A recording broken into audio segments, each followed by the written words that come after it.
आपके साथ चित्रा त्रिपाठी। मौलानाओं की मौजूदगी में हमारी मौजूदगी है दूर कर रहे हैं ज्यादातर जो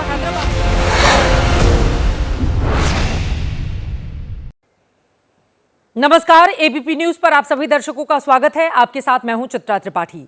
आप देखना शुरू कर चुके हैं जनहित। जनहित मतलब जनता के लिए, जनता का, जनता से जुड़ा हुआ टीवी शो। तो आइए शुरू करते हैं आज का जनहित और सबसे पहले दिखाते हैं खबरों की मेन्यू में आज क्या क्या खास है। सबसे पहले बात बाबा साहब भीमराव अंबेडकर की करेंगे, जिनके सम्मान पर जो संग्राम पिछले हफ्ते शुरू हुआ वो अब भी जारी है। बीजेपी के आधा दर्जन मुख्यमंत्रियों ने आज प्रेस कॉन्फ्रेंस की, अंबेडकर के लिए अपनी सरकार के किए काम गिनाए और कांग्रेस का इतिहास से साक्षात्कार करवाया। तो कांग्रेस के कार्यकर्ता सड़क पर उतरे, उनकी ओर से विरोध प्रदर्शन किया गया। बात होगी संभल के रहस्य लोक के दूसरे चैप्टर की, जहां आज 900 साल पुराने हिंदू सम्राट के साक्ष्य मिले हैं। कल की अवतार की भूमि माने जाने वाले संभल से सनातनियों का इतिहास भी काफी गहरा है। पूरी खबर रखेंगे आपके सामने। उधर दिल्ली के चुनावी शोर में घुसपैठ का नारा खूब गूंज रहा है। वहां से आज घुसपैठ पर चोट की तस्वीरें भी सामने आ गई हैं। घुसपैठ के पूरे नेक्सस से लेकर इस पर मचे सियासी हंगामे की हर एक तस्वीर से आपको कराने वाले हैं रूबरू। बात बिहार की भी होगी, जहां साल के अंत में चुनाव होने हैं। नीतीश का इरादा क्या है, यह सियासी गलियारों में चर्चा का विषय बना हुआ है। आज आरजेडी ने नीतीश से हमदर्दी जताकर मानो रिश्तों पर जमी बर्फ को पिघलाने की कोशिश की। जवाब जेडीयू की ओर से भी आया है। जानेंगे जेडीयू का क्या है रुख। और स्पेशल स्टोरी में बात अभिनेता अल्लू अर्जुन की। कमाई के मामले में उनकी फिल्म बॉक्स ऑफिस को झुका चुकी है, लेकिन रियल लाइफ के हीरो को रियल लाइफ में झुकाने वाला वीडियो सामने आ गया। अल्लू अर्जुन की मुश्किलों में इजाफे का संपूर्ण विश्लेषण आपको दिखाने वाले हैं। तो चलिए शुरुआत करते हैं जनहित की और सबसे पहले बात बाबा साहब भीमराव अंबेडकर की। बाबा साहब किसके हैं? बाबा साहब का सच्चा हमदर्द कौन? यह सवाल अपने आप में उलझा हुआ है, क्योंकि बाबा साहब पर हर हक हर कोई जता रहा है। क्या कांग्रेस, क्या बीजेपी, क्या दूसरी पार्टियां, सभी अपने अपने हिसाब से बाबा साहेब पर राजनीति करने में लगी हुई हैं। संसद में भाषण से जो विवाद शुरू हुआ वो सड़क पर आंदोलन की शक्ल ले चुका है। आज बीजेपी की ओर से आधा दर्जन मुख्यमंत्रियों ने कांग्रेस पर किया है पलटवार, और आज यही है जनहित की कवर स्टोरी। तस्वीर नंबर 1, लखनऊ में सीएम योगी की प्रेस कॉन्फ्रेंस। कांग्रेस कभी नहीं चाहती थी कि बाबा साहब भीमराव अंबेडकर संसद में जाएं। तस्वीर नंबर 2, जयपुर में सीएम भजन लाल की पीसी। माननीय अटल बिहारी वाजपेयी जी ने बाबा साहब को भारत रत्न दिलाने का काम किया। तस्वीर नंबर 3, मुंबई में सीएम देवेंद्र फडणवीस की प्रेस कॉन्फ्रेंस। वही कांग्रेस है जिसने लगातार भारत रत्न डॉक्टर बाबा साहब अम्बेडकर जी का अपमान किया है, संसद में चुनकर भी आने नहीं दिया। तस्वीर नंबर 4, दिल्ली में उत्तराखंड के सीएम पुष्कर सिंह धामी की प्रेस कॉन्फ्रेंस। बाबा साहब चुनाव के मैदान में खड़े हुए तो नेहरू जी की सह पर बाबा साहब को हराने के लिए बहुत षड्यंत्र उन्होंने रचे। तस्वीर नंबर 5, भोपाल में एमपी के मुख्यमंत्री मोहन यादव की पीसी। जब भी सरकारें रही तो इनके परिवारों के नाम पर योजनाएं बनाई, स्मारक बनाए, भवन बनाई। कोई एक भी स्कीम या एक भी स्मारक कांग्रेस के द्वारा अंबेडकर जी से कहीं उनको कोई सम्मान देने का काम नहीं किया। देश के अलग अलग शहरों में बीजेपी के मुख्यमंत्रियों ने मीडिया से बातचीत की। बाबा साहब अंबेडकर के नाम पर हो रही राजनीति के लिए कांग्रेस पर हमले किए। सबसे पहले सीएम योगी आदित्यनाथ को सुनिए, जिन्होंने कांग्रेस से लेकर समाजवादी पार्टी तक को कटघरे में खड़ा किया। कौन नहीं जानता है कि पंडित नेहरू नहीं चाहते थे कि बाबा साहब भीमराव अंबेडकर संविधान सभा का हिस्सा बने। फिर 1954 में उपचुनाव हराने का कार्य भी तो कांग्रेस ने ही किया था। कमोवेश वही परिपाटी समाजवादी पार्टी ने भी अपनाई है। 2012 में जब सरकार बनी थी, मुख्यमंत्री ने कहा था कि सामाजिक न्याय से जुड़े हुए जो स्मारक हैं लखनऊ में बने हुए सबको तोड़वा देंगे। बाबा साहब अंबेडकर के लिए बीजेपी ने जो कुछ किया उसकी याद दिलाई महाराष्ट्र के सीएम देवेंद्र फडणवीस ने। जहां उनका महान परिनिर्वाण हुआ वहां पर उनका स्मारक बने, इसके लिए 20 साल आंदोलन करना पड़ा, लेकिन 1 इंच भी जमीन कांग्रेस सरकार ने नहीं दी। लेकिन मोदी जी की सरकार आने के बाद मात्र 3 दिन में 2000 करोड़ रुपए की जगह भारत रत्न डॉक्टर बाबा साहेब अम्बेडकर जी के स्मारक के लिए मोदी जी ने दी। चाहे वो महू हो, चाहे दीक्षा भूमि हो, चाहे अलीपुर रोड हो, डॉक्टर बाबा साहेब आम्बेडकर जी की स्मृतियां हैं, उनको संजोने का काम नरेंद्र मोदी जी ने किया है। बीजेपी ने जहां नेताओं की फौज प्रेस कॉन्फ्रेंस के लिए उतारी, वहीं कांग्रेस के कार्यकर्ता अलग अलग शहरों में सड़क पर उतर आए। भोपाल से लेकर जयपुर तक, हैदराबाद से कोच्चि तक आम्बेडकर पॉलिटिक्स पर अमित शाह को घेरने के लिए कांग्रेस के कार्यकर्ता लगातार प्रदर्शन कर रहे थे। दिल्ली में कांग्रेस ने प्रेस कॉन्फ्रेंस की और फिर अपनी मांग दोहराते हुए कह दिया, अमित शाह इस्तीफा दें। एक ही इसका हल है इस स्थिति का जो हम मांग कर रहे हैं। हमारे अध्यक्ष जी ने मांग की थी राज्यसभा के अंदर, फौरन गृह मंत्री को बर्खास्त करना चाहिए, इस्तीफा ले लेना चाहिए और गृह मंत्री को माफी मांगनी चाहिए। बाबा साहब आम्बेडकर के नाम पर राजनीति करने वाली बीएसपी भी आज सड़क पर उतरी। कांग्रेस के सुर में सुर मिलाया, लखनऊ से लेकर आगरा तक प्रदर्शन किया।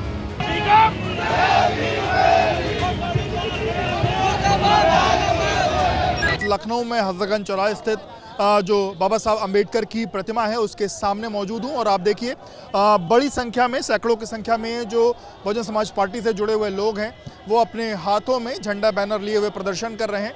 ब्रांड है ये बाबा साहब, अमित शाह को जान लेना चाहिए। उनसे माफी मांगे, समाज से माफी मांगे और माफी मांगने के बाद उनको माफ करेंगे। इसके पहले ये समाज उनको माफ करने वाला नहीं, समाज तो उनको बिल्कुल नहीं माफ करेगा। आम्बेडकर के नाम पर सियासी संग्राम थमता हुआ नहीं दिख रहा। 17 तारीख को गृह मंत्री ने संविधान पर चर्चा के दौरान बयान दिया था, उसी का छोटा सा हिस्सा निकालकर विपक्ष अमित शाह को घेर रहा है, इस्तीफे की मांग कर रहा है। और इसी मांग के चक्कर में 19 दिसंबर में संसद में धक्का मुक्की वाला कांड हो गया। फिलहाल ये मुद्दा आसानी से खत्म होता हुआ नजर नहीं आता, क्योंकि राजनीति उस 17% के आसपास वाले दलित वोट को लेकर है, जिस पर सभी की निगाह टिकी हुई है। बाबा साहेब के नाम के साथ आम्बेडकर शब्द कैसे जुड़ा, ये भी एक कहानी है। छुआछूत के उस दौर में जब भेदभाव का सामना बचपन में आम्बेडकर को करना पड़ता था, उस समय महादेव आम्बेडकर नाम के एक ब्राह्मण शिक्षक थे, जिनसे सतारा में जाकर बाबा साहब पढ़ा करते थे। महादेव आम्बेडकर बाबा साहब को बहुत पसंद करते थे और उन्होंने ही आम्बेडकर का सरनेम अंबा वाडेकर से बदलकर आम्बेडकर दे दिया, जिससे वो जाने और पहचाने गए। अब यही आम्बेडकर नाम देश की राजनीति में दलितों की सबसे बड़ी पहचान है। आम्बेडकर के बहाने दलित राजनीति को विपक्ष गरमा कर रखना चाहता है। इस राजनीति की बड़ी वजह है दलितों का वो आंकड़ा जो चुनाव में जीत और हार को तय करता है। भारत में दलितों की आबादी 17% है। देश में अभी चुनाव अगले साल दिल्ली और बिहार में होने हैं। दिल्ली में दलितों की आबादी 17% है, वहीं बिहार में तकरीबन 20% दलित हैं। दिल्ली में दलित वोटर आम आदमी पार्टी के साथ रहे, जबकि बिहार में एनडीए के साथ। कांग्रेस की नजर इन दोनों राज्यों में इस वोट बैंक पर है और शायद यही कारण है कि कांग्रेस के तमाम नेता हर रोज इस मुद्दे को लेकर अब सामने आते हैं। बाबा साहेब भीमराव आम्बेडकर को लेकर संसद के गेट पर धक्का मुक्की की खबर अभी थमी भी नहीं कि आज चंडीगढ़ नगर निगम में सत्ता पक्ष और विपक्ष के पार्षद आपस में भिड़ गए। खूब हंगामा हुआ, धक्का मुक्की हुई, नौबत मानो मारपीट तक जा पहुंची। ऐसा लगा कि सदन नहीं बल्कि ये कोई अखाड़ा हो। बाबा साहेब के नाम पर सदन में किस तरह से मचा संग्राम, देखिए।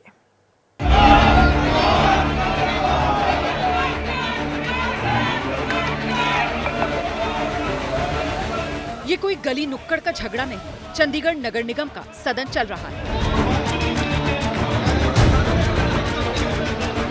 आपके इलाके के माननीय पार्षद कुछ इस तरह आपकी समस्याएं दूर करेंगे। कोई किसी का गला पकड़ रहा है, कोई धक्का दे रहा है। बवाल क्यों हुआ, इसकी वजह भी जान लीजिए।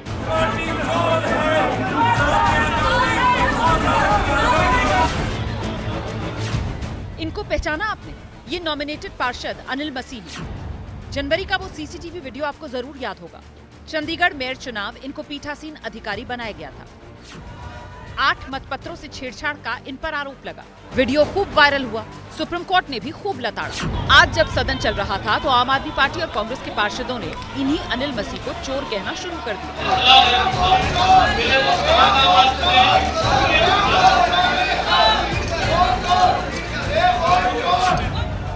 फिर क्या था, बवाल बढ़ता चला गया।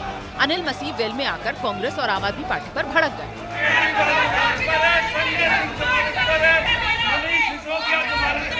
ये मामला विचाराधीन है और इस मामले को हमें बार बार नहीं उठाना चाहिए। तो अब जब बार बार वो लोग ये मुद्दा उठा रहे हैं तो मेयर अपनी ही स्टेटमेंट को कॉन्ट्रडिक्ट कर रहे हैं और उन लोगों को क्यों नहीं चुप करा रहे हैं। आज वो उल जुलूल बोलने लग पड़े और लोगों के साथ बदतमीजी कर रहे थे, हाथापाई कर रहे थे और बहुत गंदी शब्दावली का इस्तेमाल कर रहे थे और उन्होंने सारा माहौल खराब किया। सदन में बवाल की एक और वजह ये भी थी, कांग्रेस और आम आदमी पार्टी के पार्षदों ने आम्बेडकर वाले बयान पर गृहमंत्री अमित शाह से इस्तीफे की मांग की। जवाब में बीजेपी पार्षदों ने जवाहरलाल नेहरू के वक्त कांग्रेस पर आम्बेडकर के अपमान का आरोप लगाया और फिर सदन का नजारा कुछ ऐसा हो गया। संसद में आम्बेडकर पर जो धक्का मुक्की शुरू हुई, अब वो नगर निगम तक पहुंच गई। दिल्ली में घुसपैठ चुनावी मुद्दा बना हुआ है। बीजेपी और आप इस मुद्दे पर एक दूसरे को घेरते रहते हैं, लेकिन आज इस पूरे मामले में दिल्ली पुलिस की एंट्री हो गई। दिल्ली पुलिस ने घुसपैठ के खिलाफ फिर से अभियान को रफ्तार दी है। इस पर सियासी तीर भी तीनों तरफ से तेज हो गए हैं। क्या नाम है गाँव का?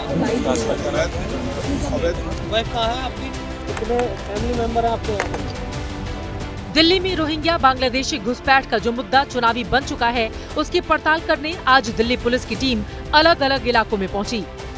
ये तस्वीरें कालिंदी कुंज से सटी मदनपुर खादर इलाके की हैं। पैरामिलिट्री फोर्स के कवच में दिल्ली पुलिस के जवान यहाँ पर मौजूद एक घर में पहुंचे। वहाँ रह रहे लोगों के पहचान से जुड़े दस्तावेजों को चेक किया गया। पूछताछ की जा रही है। जान पहचान के जो पत्र हैं वो सबसे पहले देखे जा रहे हैं। आपको बता दें कि बांग्लादेश घुसपैठियों के खिलाफ चलाए जा रहे ये जो विशेष अभियान है, इसके तहत दिल्ली के कई इलाकों में ये ड्राइव कई दिनों से चल रही है। उपराज्यपाल के आदेश पर दिल्ली के अलग अलग इलाकों में घुसपैठियों के खिलाफ स्पेशल अभियान चलाया गया। करीब आधे घंटे तक मदनपुर खादर इलाके में दिल्ली पुलिस का ये अभियान चला, जहां पुलिस को कोई फर्जी दस्तावेज और घुसपैठ का मामला नहीं मिला। आप सारे लोगों के पास दस्तावेज हैं, ऐसा कोई है जिसके पास नहीं है? नहीं, यहाँ तो कोई भी नहीं है, सबके पास है। सबके पास डॉक्यूमेंट्स हैं? सबके पास आधार कार्ड? सबके पास। कहाँ से बनवाया था आधार कार्ड? गाँव में बनाया, आसाम में। दिल्ली में घुसपैठ के खिलाफ पुलिस का हंटर चला तो चुनावी माहौल में सियासी सुर भी बुलंद हो गए। बीजेपी पहले से ही घुसपैठ को चुनावी मुद्दा बना चुकी है और अब आप कांग्रेस पर घुसपैठियों को खाद पानी देने का आरोप लगा रही है। रोहिंग्या बांग्लादेशी घुसपैठी कांग्रेस और आम आदमी पार्टी की एक दिल्ली की वोटर लिस्ट में जोड़ने का षड्यंत्र इन लोगों ने जो किया। दिल्ली में भले ही आप और कांग्रेस की सियासी दोस्ती अंजाम तक ना पहुंच पाई हो, लेकिन घुसपैठ के मुद्दे पर दोनों बीजेपी को एक सुर में घेरने में लगे हुए हैं। 10 साल से क्या कर रहे थे? क्या कर रहे थे? भाजपा वाले घास छील रहे थे। मोदी जी का इस्तीफा क्यों नहीं लिया अब तक? भाई त्रिपुरा से, बंगाल से, आसाम से, झारखंड से, बिहार से, यूपी से पार करके कोई रोहिंग्या, कोई बांग्लादेशी दिल्ली कैसे आ गया? सीमा पार बांग्लादेशियों ने की कैसे? इसका जवाब क्या राजनाथ सिंह जी देंगे, क्या गृह मंत्री देंगे? इसका जवाब आज तक नहीं देते। जब चुनाव आता है किसी राज्य में, इस तरह के अनर्गल आरोप लगा देते हैं। अरे आरोप लगाते हो तो अपने ऊपर ही लगा रहे हो क्या? 11 साल हो गए, कैसे घुस के आ गए घुसपैठ, ये बताइए। दिल्ली में घुसपैठ के मुद्दे पर सियासी शोर हर रोज बढ़ रहा है। चुनाव के ऐलान से पहले ही रोहिंग्या और बांग्लादेश की बिसात बिछ चुकी है और आने वाले दिनों में इस अभियान को और जुबानी धार मिलने वाली है। घुसपैठ के जिस मुद्दे पर दिल्ली की सियासत आई है, वहां आज 5 बांग्लादेशी घुसपैठियों की गिरफ्तारी हुई है। कैसे दिल्ली में अवैध घुसपैठ का नेक्सस चल रहा है, महज कुछ रुपयों के लिए देश की सुरक्षा के साथ किस तरह का खिलवाड़ हो रहा है, अब इस रिपोर्ट में जानिए। दिल्ली पुलिस की गिरफ्त में ये वो नकाबपोश हैं जो बीते कई दिनों से फर्जी दस्तावेज का नकाब ओढ़कर राजधानी दिल्ली में भारतीय नागरिकता के लाभार्थी बने हुए थे, लेकिन अब ये नकाब उतर चुका है। इनकी असली पहचान बांग्लादेशी घुसपैठ के तौर पर सामने आ चुकी है। दिल्ली पुलिस की गिरफ्त में वो 5 बांग्लादेशी नागरिक हैं जो कि फर्जी डॉक्यूमेंट्स के आधार पर अपना आधार कार्ड बनाए हुए थे और राजधानी दिल्ली में आराम से रह रहे थे। लगातार इस बात के आरोप लग रहे हैं कि राजधानी दिल्ली में बड़ी संख्या में जो बांग्लादेशी और रोहिंग्या हैं वो आकर बस गए हैं। एक बड़ी ड्राइव दिल्ली पुलिस ने चलाई हुई थी और आप देख सकते हैं बड़ी कामयाबी जो पुलिस है उनके हाथ लगी है।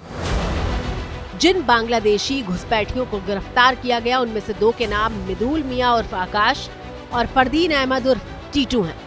पुलिस सूत्रों के मुताबिक ये लोग बड़ी चालाकी से आधार कार्ड में अपने असली नाम को भी बदलवा लेते थे। जैसे मिदुल मियां से आकाश और फरदीन से टीटू रख लिया गया था।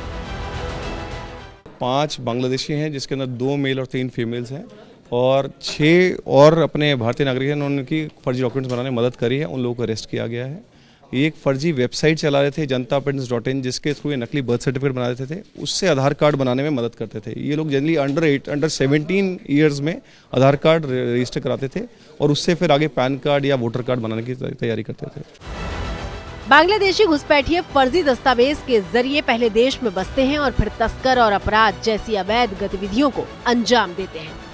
दरअसल दिल्ली पुलिस संगम विहार इलाके में सिंटू शेख नाम के शख्स की हत्या की जांच में जुटी थी। इसी दौरान दिल्ली पुलिस ने सिंटू के साथ रहने वाले 5 लोगों को गिरफ्तार कर लिया। जांच में पता चला कि 5 बांग्लादेशी नागरिक हैं और इन्होंने सिंटू की मदद से फर्जी कागजात बनवाए थे। जांच के दौरान पुलिस को सिंटू के घर से 21 आधार कार्ड, 4 वोटर आईडी कार्ड और 8 पैन कार्ड बरामद हुए हैं। मामले की गंभीरता को देखते हुए दिल्ली पुलिस ने जांच का दायरा बढ़ाया तो अवैध घुसपैठ का पूरा नेक्सस सामने आ गया। पुलिस फर्जी दस्तावेज बनाने वाले 6 लोगों के गिरोह को दबोचने में कामयाब हुई, जिनमें साहिल का रोहिणी इलाके में कंप्यूटर सेंटर है, जहां jantaprintz.site के जरिए वो फर्जी दस्तावेज बनाता था। फर्जी दस्तावेज को रंजीत अफरोज को भेजा जाता था। रंजीत अफरोज मान्यता प्राप्त आधार ऑपरेटर का काम करते थे। दोनों फर्जी कागजातों के जरिए असली आधार कार्ड बनाते थे। दिल्ली पुलिस का दावा है कि अभी भले ही 5 बांग्लादेशी घुसपैठिए मिले हों, लेकिन लिस्ट लंबी है।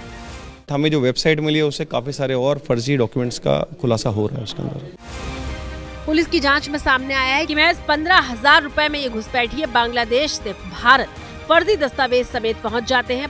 पुलिस हिरासत में मौजूद एजेंट से पूछताछ जारी है। पुलिस उन गिरोह का पता लगा रही है जो इन घुसपैठियों को बॉर्डर के इस पार लाने में मदद करते हैं। इशरत जहां, एक चौंकाने वाला नाम, लेकिन हम बात करने जा रहे हैं दिल्ली की कांग्रेस नेता इशरत जहां की, जिन्हें पार्टी विधानसभा चुनाव में उतारने की तैयारी कर रही है। इशरत जहां की दावेदारी के लिए खुद राहुल गांधी बैटिंग कर रहे हैं। कांग्रेस की इस फील्डिंग से आम आदमी पार्टी की मुश्किलें क्या बढ़ने वाली हैं?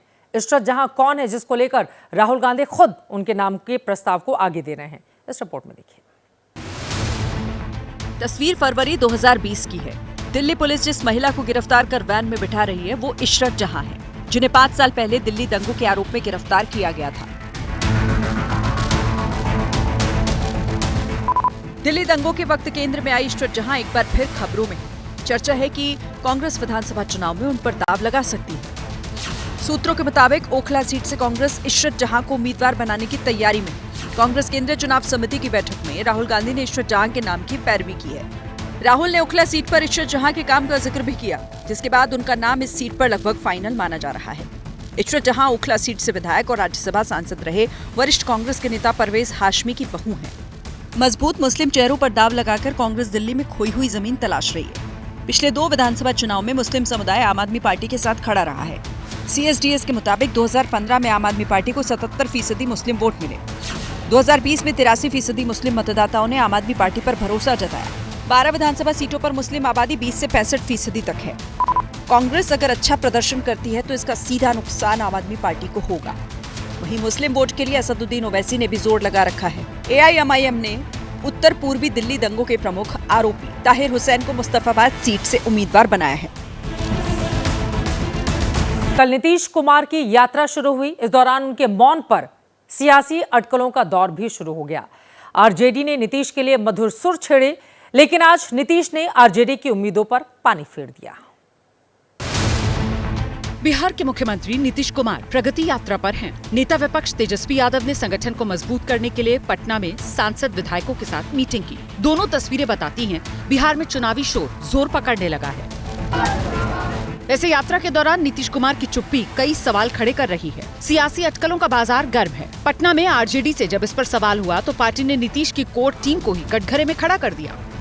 माननीय नीतीश कुमार जी के कुछ ऐसे किरदार हैं उनके दल के अंदर में जो भाजपा की भूमिका अदा कर रहे हैं। भारतीय जनता पार्टी भी नीतीश कुमार जी को चुनाव तक लेकर के चलना चाहती है हर हाल में, और अपने विशेष दूत जो जनता दलियों में इर्द गिर्द नीतीश कुमार जी के साथ काम करता है, उसके माध्यम से जनता दलियों में टिकट दिलवाएगा और 2025 के चुनाव के बाद जनता दलियों को एलिमिनेट कर दिया जाएगा।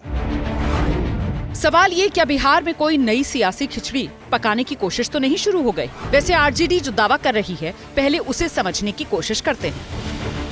नीतीश कुमार की कोर टीम में इस वक्त 4 बड़े प्रमुख और अहम चेहरे दिखते हैं। पहला नाम कार्यकारी अध्यक्ष संजय झा का, जो बीजेपी से जेडीयू में आए। दूसरा चेहरा ललन सिंह का, जो 3 दशक से ज्यादा से नीतीश के साथ हैं, अभी केंद्र में मंत्री हैं। तीसरा चेहरा मंत्री अशोक चौधरी का, जो 6 साल पहले कांग्रेस छोड़कर नीतीश के साथ आए। चौथा नाम मंत्री विजय चौधरी का, जो कि 20 साल पहले कांग्रेस से नीतीश के करीब आए। ये वो 4 नाम हैं जिनकी बातें नीतीश सुनते हैं, समझते हैं और फिर फैसला लेते हैं।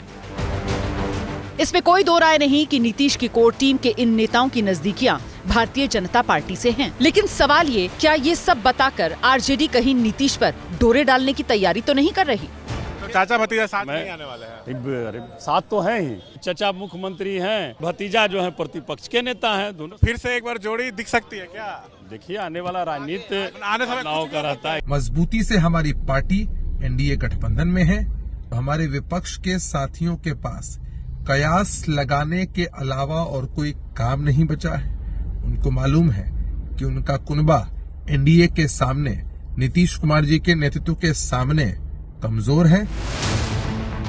जेडीयू की तरफ से न सिर्फ कैमरे पर साफ किया गया कि वो एनडीए के साथ है, बल्कि ये बताने के लिए पार्टी ने सोशल मीडिया पर नीतीश और मोदी की साथ वाली तस्वीरें भी शेयर की। बाकायदा स्लोगन लिख डाला, एकजुट एनडीए, एकजुट बिहार, 2025 में फिर से नीतीश कुमार। असल में हुआ ये कि पिछले हफ्ते गृह मंत्री अमित शाह ने एक बयान दिया, जिसमें नीतीश के नेतृत्व के सवाल पर साफ साफ कुछ नहीं कहा। इस खबर का बिहार में लोग अपने अपने तरीके से विश्लेषण करने लगे, जिसके बाद से बिहार में ये चर्चा हो रही है कि क्या वाकई में कुछ खेला होने वाला है। असल में कहानी प्रेशर पॉलिटिक्स की है। बिहार में लोकसभा चुनाव के नतीजों का विधानसभा सीटों के हिसाब से विश्लेषण करने पर यह पता चलता है कि 243 में से 177 सीटों पर एनडीए आगे रहा। 61 सीटों पर महागठबंधन, 5 सीटों पर निर्दलीयों को बढ़त मिली थी। अब अगर एनडीए की सीटों का ब्रेकअप देखें तो पाएंगे कि जेडीयू को 74, बीजेपी को 68, एलजेपी को 29, हमको 6 सीटों पर बढ़त मिली थी। अब जेडीयू इसी बढ़त के आधार पर विधानसभा चुनाव में भी सीटों का बंटवारा चाहेगी, ताकि चुनाव के बाद नतीजे पक्ष में रहें तो फिर सीएम की कुर्सी को लेकर कोई खेल ना हो जाए। क्योंकि 2020 में जब बीजेपी की संख्या बढ़ी थी, तब पार्टी के नेताओं ने अपना सीएम बनाने की चर्चा तेज कर दी थी। उधर संसद के शीत सत्र के दौरान विपक्ष ने उपराष्ट्रपति को हटाने के लिए जो अविश्वास प्रस्ताव लाया, उसे जगदीप धनखड़ ने जंग लगा चाकू बताया। विपक्ष के नोटिस पर पहली बार बोलते हुए उपराष्ट्रपति ने कहा कि विपक्ष का नोटिस राज्यसभा में क्यों खारिज हो गया। देखिए, 4 दिन पहले संसद का शीत सत्र खत्म हो गया। लोकसभा और राज्यसभा निश्चित काल के लिए स्थगित हो गई। राज्यसभा में उपराष्ट्रपति के खिलाफ विपक्ष का अविश्वास प्रस्ताव भी खारिज हो गया। लेकिन विपक्ष के इस कदम पर उपराष्ट्रपति जगदीप धनखड़ की टीज फिर से उभर आई। तो जगदीप धनखड़ ने पूर्व प्रधानमंत्री चंद्रशेखर के एक बयान का जिक्र करते हुए विपक्ष पर तंज कस दिया।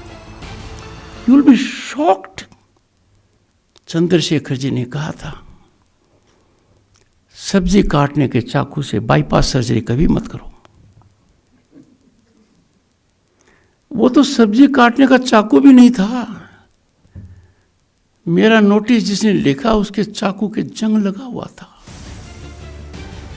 एक कार्यक्रम में महिला पत्रकारों को संबोधित करते हुए राज्यसभा में विपक्ष के अविश्वास प्रस्ताव वाले नोटिस में लिखी बातों की तरफ ध्यान दिलाते हुए उपराष्ट्रपति जगदीप धनखड़ ने कहा कि विपक्ष के नोटिस के मजमून पर गौर करना चाहिए। जल्दबाजी थी, मैं पढ़कर दंग रह गया, पर मुझे आश्चर्य हुआ कि आप में से किसी ने पढ़ा नहीं है। यदि पढ़ते तो आपको कई दिन तक नींद नहीं आती। विपक्ष ने अपने नोटिस में उपराष्ट्रपति के खिलाफ कई आरोप लगाते हुए उन्हें पद से हटाने के लिए अविश्वास प्रस्ताव पेश किया था, लेकिन राज्यसभा के उपसभापति हरिवंश की ओर से खारिज होने के बाद उपराष्ट्रपति के खिलाफ विपक्ष का अविश्वास प्रस्ताव गिर गया। बड़ी खबर आ रही है, सीधे उसका हम रुख करेंगे। राष्ट्रपति ने 5 राज्यों में नए राज्यपालों की नियुक्ति के साथ ही कई जगहों पर अदला बदली की है। आरिफ मोहम्मद खान को बिहार भेजा गया है। राजेंद्र विश्वनाथ आर्लेकर को केरल भेज दिया गया है। जनरल वीके सिंह मिजोरम के राज्यपाल बनाए गए हैं। जनरल वीके सिंह को गाजियाबाद से इस बार टिकट नहीं मिला था। पूर्व मंत्री जनरल वीके सिंह को अब राज्यपाल बनाकर मिजोरम का गवर्नर के तौर पर उनकी नियुक्ति की गई है। आरिफ मोहम्मद खान को बिहार भेजा गया है। अब तक केरला की जिम्मेदारी ये संभाल रहे थे। नीरज पांडे हमारे संवाददाता जुड़ चुके हैं ज्यादा जानकारी के साथ। नीरज, ये तमाम जो फेरबदल हुए हैं, इसके मकसद मायने बताइए और किसको कहां भेजा गया है, कौन कौन से नए चेहरों को राज्यपाल की जिम्मेदारी दी गई है? चित्रा, देखिए, सरकार गठन के बाद कई ये संभावनाएं थी कि कई राज्यों के गवर्नर में फेरबदल होगा और उसी दृष्टिगत आप देखें तो एक बड़ा फैसला हुआ है। राष्ट्रपति ने कई राज्यों के गवर्नर बदले और सबसे बड़ा जो चौंकाने वाला नाम था रघुवर दास का, जो उड़ीसा के गवर्नर थे। अभी उनका कार्यकाल भी बाकी था, लेकिन उन्होंने अपने पद से इस्तीफा दे दिया है और माना जा रहा है कि वो फिर से सक्रिय राजनीति की तरफ मूव कर सकते हैं। दूसरी जी, अजय कुमार भल्ला, क्योंकि मणिपुर का काम देख रहे थे पहले भी गृह सचिव के रूप में और हाल ही में वो रिटायर हुए हैं। अजय कुमार भल्ला को मणिपुर का गवर्नर बनाया गया है, क्योंकि मणिपुर ऑलरेडी पिछले 2 सालों से लगातार मणिपुर के हालात में कहीं ना कहीं दिक्कतें हैं। तमाम राजनीतिक हमले सरकार को झेलने पड़ रहे थे। ऐसे में अजय कुमार भल्ला को वहां का गवर्नर बनाकर एक तरह से ये मैसेज देने की कोशिश की गई है कि पहले से ही वो उस राज्य में देख रहे थे, वहाँ की हालात को का जायजा ले रहे थे, तो आप गवर्नर के रूप में भी वहाँ का काम संभालेंगे और निश्चित रूप में मणिपुर के हालात को सुधारने का प्रयास करेंगे। आरिफ मोहम्मद खान जो लंबे समय से केरल के गवर्नर थे और आरिफ मोहम्मद खान अपने बयानबाजी को लेकर लगातार सक्रिय थे और भारतीय जनता पार्टी में पिछले कुछ दिनों में उनको बहुत अहमियत दी गई और इस कारण है कि उनको बिहार का गवर्नर बनाया गया। और आरिफ मोहम्मद खान चूंकि सेकुलर छवि के नेता, सेकुलर छवि के व्यक्ति माने जाते हैं और बिहार का चुनाव आने वाला है और बिहार में बहुत सारी पॉलिटिकल हैपनिंग होनी है, इसलिए आरिफ मोहम्मद खान को बिहार का गवर्नर आरिफ मोहम्मद खान एक ऐसे चेहरे हैं जिनको बहुत हिंदू धर्म शास्त्रों का भी बहुत ज्ञान है। समय समय पर वो बातें कहते भी रहते हैं। आरिफ मोहम्मद खान को बिहार भेज दिया गया है। बिहार में अगले साल होने हैं विधानसभा के चुनाव। राजेंद्र आर्लेकर को केरल भेज दिया गया है। अजय कुमार भल्ला को मणिपुर का राज्यपाल बनाया गया है। मणिपुर अपने आप में बेहद महत्वपूर्ण। मिजोरम की जिम्मेदारी वीके सिंह को दी गई है। ये माना जा रहा था टिकट नहीं देने के बाद उनको ये, लेकिन ओडिशा से रघुवर दास ने दे दिया है इस्तीफा और माना जा रहा है झारखंड के पूर्व मुख्यमंत्री रह चुके रघुवर दास एक बार फिर से सक्रिय राजनीति में वापस कर सकते हैं, क्योंकि झारखंड में क्या नतीजे रहे विधानसभा चुनाव के दौरान भारतीय जनता पार्टी के लिए सबक वाले, ये देखना महत्वपूर्ण था। इसी वजह से हो सकता है दोबारा से उनको जिम्मेदारी सौंपी जाए। 23 नवंबर को संभल में सर्वे टीम पर हमला हुआ। मस्जिद में मंदिर के साक्ष्य वाली रिपोर्ट लिफाफों में बंद है और इस बीच 1 महीने में संभल के कई रहस्य सामने आ गए। मंदिर और कुओं के सनातनी प्रतीक के बाद भारत की ऐतिहासिक विरासत के चिन्ह भी मिलने लगे हैं। आज संभल के रहस्य लोक में हिंदू सम्राट के सबूत मिले।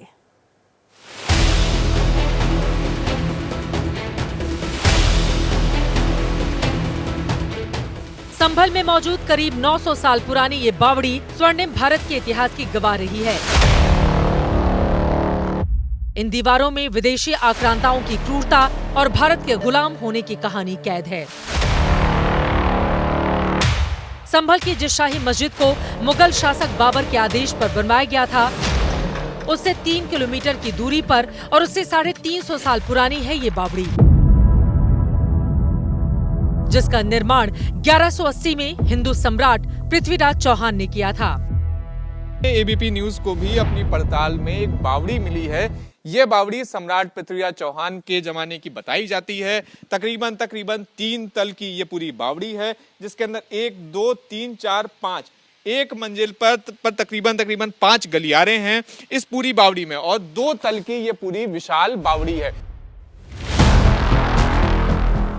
बावड़ी का ऐतिहासिक महत्व है तो बावड़ी के ठीक बाहर धार्मिक प्रतीकों की भरमार है। एक विशाल बरगद का पेड़ है। भगवान शिव समेत कई आराध्यों की तस्वीर टंगी है, जहां पूजा पाठ के निशान भी नजर आते हैं। यानी ये जो पूरा बावड़ी का ये जो पूरा हिस्सा है, ये पूरा हिस्सा हिंदू धर्म का एक बड़ा केंद्र था, जिसे समय दर समय ये खराब होता गया। उसके अलावा बगल में भी अगर आप देखेंगे तो वहां पर पेड़ की मोटी सी आपको जड़ दिखाई देगी। बरगद का तो पेड़ है ही है। स्थानीय हिंदुओं का आज भी बावड़ी से विशेष जुड़ाव है, जहां वो विशेष अवसरों पर पूजा पाठ करते हैं। लोगों का दावा है कि बावड़ी 7 मंजिला है, लेकिन पाटने की वजह से अब सिर्फ 1.5 मंजिला ही बची है। यहाँ आया करते थे घोड़े और नीचे को जाया करते थे। अच्छा, कितनी मंजिला ये है? ये 7 मंजिला। 7 मंजिला है? हाँ, टोटल 7 मंजिल। अब ये 1.5 बचा है। ये बावड़ी वीरान है। पूजा स्थल और बावड़ी का संगम इस बात की ओर इशारा करता है कि पुराने वक्त में इस जगह का खासा महत्व था। इतिहासकार भी इस बात पर मोहर लगाते हैं। तो हमारे 10वें अवतार भगवान कल्कि का जन्म होना था, इसलिए एक बहुत बड़े तीर्थ स्थान के रूप में संभल की मान्यता हिंदू समाज में बहुत सहस्त्रों वर्षों तक रही। इसलिए उस रूप में महत्वपूर्ण है। राजनीतिक दृष्टि से इसलिए क्योंकि कुछ समय चाहमान वंश की राजधानी के रूप में रहने का गौरव भी संभल को प्राप्त हुआ। पृथ्वीराज चौहान का नाम वहां से उस पूरे स्थान से और वहां पे ढेर सारे निर्माणों से जुड़ा हुआ। ये बावड़ी इसलिए महत्वपूर्ण है क्योंकि जिन सम्राट पृथ्वीराज चौहान ने इसका निर्माण करवाया, उसके 12 साल बाद तराइन के दूसरे युद्ध में उनकी मौत हो गई और इसके कुछ साल बाद भारत में गुलाम वंश की नींव पड़ गई, जो मुगल से लेकर अंग्रेजों तक जारी रही। 900 साल पुरानी इस बावड़ी ने इतिहास के पन्नों को फिर से खोलकर सामने रख दिया है। आगे बढ़ते हुए बात मुश्किल में फंसे साउथ के सुपरस्टार अल्लू अर्जुन की। थिएटर में मची भगदड़ के मामले में गिरफ्तारी, जेल और फिर बेल के बाद आज एक बार फिर अल्लू अर्जुन को पुलिस के सामने पेश होना पड़ा। वहीं अब भगदड़ की नई तस्वीरें भी सामने आ गई हैं, जो अल्लू अर्जुन की मुश्किलें और बढ़ा सकती हैं। 4 दिसंबर को संध्या थिएटर भगदड़ केस में एक बार फिर तेलंगाना पुलिस के सामने पुष्पा यानी साउथ के सुपरस्टार अल्लू अर्जुन की हाजिरी लग गई। सुबह 11 बजे अल्लू अर्जुन का काफिला हैदराबाद के चिकड़पल्ली थाने पहुंचा। उसके बाद हैदराबाद पुलिस ने अल्लू अर्जुन से भगदड़ केस को लेकर कई सवाल पूछे। पुलिस ने अल्लू अर्जुन से पूछा क्या उन्हें महिला रेवती की मौत की जानकारी थी। अल्लू ने कहा हाँ, उन्हें अगले दिन महिला की मौत के बारे में पता चला। पुलिस ने अल्लू अर्जुन से पूछा क्या ऑडिटोरियम में एसीपी और डीसीपी उनसे मिले थे। अल्लू अर्जुन ने पुलिस अफसरों से मुलाकात से इनकार करते हुए कहा कि दोनों ने उनके खिलाफ मीडिया में झूठ फैलाया। उनसे पूछा गया कि क्या उनको मालूम था कि थिएटर को प्रशासन ने परमिशन देने से मना कर लिया है और क्या उनको इस बात की जानकारी थी कि बिना परमिशन के थिएटर में ये प्रोग्राम ऑर्गेनाइज किया जा रहा है। इन सारे सवालों का जवाब अल्लू अर्जुन ने दिया है। बताया जा रहा है पूछताछ के दौरान अल्लू अर्जुन इस बात पर जोर दे रहे थे कि संध्या थिएटर में महिला की मौत एक दुर्भाग्यपूर्ण हादसा था और एक्टर होने के चलते उन्हें इसका जिम्मेदार नहीं ठहराया जाना चाहिए। करीब 2.5 घंटे तक चिकड़पल्ली थाने में चली पूछताछ के बाद अल्लू अर्जुन वापस घर के लिए रवाना हो गए। इसी बीच संध्या थिएटर में 4 दिसंबर को मची भगदड़ की ये 2 नई सीसीटीवी तस्वीरें अल्लू अर्जुन की मुश्किलें और बढ़ा सकती हैं। पहली तस्वीर 4 दिसंबर रात 8:48 की है, जिसमें थिएटर के बाहर भारी भीड़ जमा दिख रही है जो धक्का मुक्की करते हुए थिएटर में घुस रही थी। दूसरी तस्वीर रात 9:15 बजे की है, जब थिएटर से भीड़ एक दूसरे को धक्का देते हुए आगे बढ़ रही है। जब ये सब कुछ हो रहा था तब थिएटर में अल्लू अर्जुन का कार्यक्रम चल रहा था, जिसमें मची भगदड़ में रेवती नाम की महिला और उसका बेटा गंभीर रूप से घायल हो गए, जिसके बाद महिला की मौत हो गई थी। अब आपको लखनऊ लेकर चलते हैं, जहां पर बैंक लॉकर चोरी मामले में एक बार फिर यूपी पुलिस का बड़ा एक्शन सामने आया। पुलिस ने लॉकर चोरी केस में 2 जिलों में एनकाउंटर करके 2 आरोपियों को कर दिया ढेर। लखनऊ के लॉकर सेंधमारी केस में यूपी पुलिस ने 24 घंटे खत्म होने से पहले ही फरार चल रहे 4 आरोपियों की संख्या घटाकर 2 कर दी।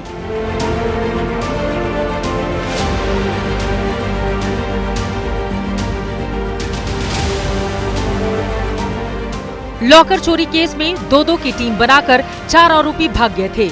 उनमें से 2 बदमाशों की लखनऊ की चिन्हट में पुलिस से मुठभेड़ हो गई, जिनमें एक अपराधी को पुलिस ने ढेर कर दिया। स्विफ्ट डिजायर गाड़ी बहुत ही अनियंत्रित स्पीड से पुलिस पार्टी की तरफ आते हुए दिखी। उसमें बैठे एक व्यक्ति द्वारा पुलिस पार्टी पर बहुत फायर कर दिए गए। अनेक फायर में पुलिस पार्टी द्वारा अपने बचाव में सिखलाए हुए तरीके से जवाबी फायर किए गए। उसके पास से एक डायरी बरामद हुई है, जिसमें उसकी पहचान सोबिंद कुमार नाम से हुई है। इनके पास भारी मात्रा में पीली और सफेद धातु के आभूषण और कुछ कैश बरामद हुआ है। लॉकर चोरी कांड में शामिल 2 और आरोपी बाइक पर सवार होकर यूपी से भागने की फिराक में थे, लेकिन गाजीपुर में बिहार बॉर्डर तक पहुंचने से पहले ही दोनों आरोपियों को पुलिस ने घेर लिया। पुलिस और बदमाशों के बीच हुई फायरिंग में सन्नी दयाल नाम के बदमाश की मौत हो गई। दूसरा लड़का जो वहीं पर पुलिस के ऊपर छुप के वहां से फायरिंग करने लगा जब पुलिस ने उसको रोकने का प्रयास किया। तो जवाबी फायरिंग में जब उसके ऊपर पुलिस के द्वारा फायरिंग की गई तो उसके पैर में और उसके छाती पर गोली लगी। लखनऊ में इंडियन ओवरसीज बैंक के 42 लॉकर कटने के मामले में यूपी पुलिस ने पहले ही 3 आरोपियों को गिरफ्तार कर लिया था, लेकिन लखनऊ और गाजीपुर में हुए एनकाउंटर में एक बार फिर 2 आरोपी पुलिस की पकड़ में आने से पहले फरार होने में कामयाब हो गए, जिनकी तलाश जारी है। इधर क्रिसमस से पहले मौसम बदल गया है। देश के पहाड़ी इलाकों में बर्फबारी शुरू हो गई है। लोग छुट्टी मनाने हिमाचल, उत्तराखंड और जम्मू कश्मीर जा रहे हैं, लेकिन इस मौसम में जाम आपका प्लान बिगाड़ सकता है। इसके पीछे की वजह क्या है, इस रिपोर्ट में देखिए।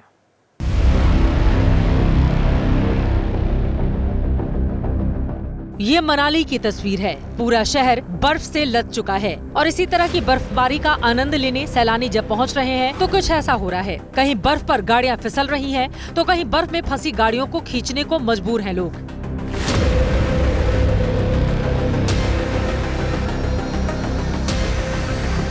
लेकिन ये तो कुछ भी नहीं।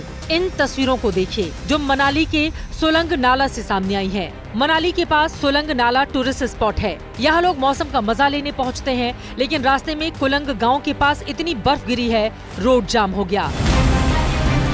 गाड़ियां जहां तहां फंसी हुई हैं। जो गाड़ियां कल यहां से निकली वो आगे जाकर फंस गई। लाहौल स्पीति की तरफ जाने के रास्ते पर अटल टनल के पास जाम लगा हुआ है। पुलिस की टीम गाड़ियों को निकालने में जुटी हुई है और ऐसा इसलिए हुआ क्योंकि क्षमता से अधिक गाड़ियां पहुंच गई हैं। 1000 से ज्यादा गाड़ियां रास्ते में फंसी हुई हैं। ऐसे में आप अगर इस इलाके में घूमने की प्लानिंग कर रहे हैं तो फिर पूरी जानकारी साथ लेकर ही जाएं।